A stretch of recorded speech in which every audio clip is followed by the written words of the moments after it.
তোমরা চরিত্রহীন হইও না বাপ, তোমরা নষ্ট হইও না। আমি বছর শেষে আবার মনে করাই দিলাম, অসভ্যতায় জড়ায়ও না। প্রিয় সন্তান আমার, তুমি আমার ছেলে, তুমি আমার ভাই, তুমি আমার বন্ধু। আমার যদি সুযোগ থাকতো, আমার সাথে সময় থাকতো, আমি তো প্রতিটা যুবক তোমার জড়ায় ধরে টানতাম।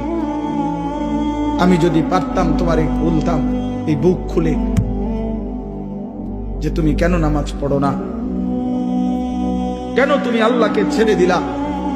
আল্লাহকে বাদ দিয়ে দোস্ত কেউ ইজ্জত পায় না, কেউ না। একদিন না একদিন সময়ের ব্যবধানে লজ্জিত হতেই হয়।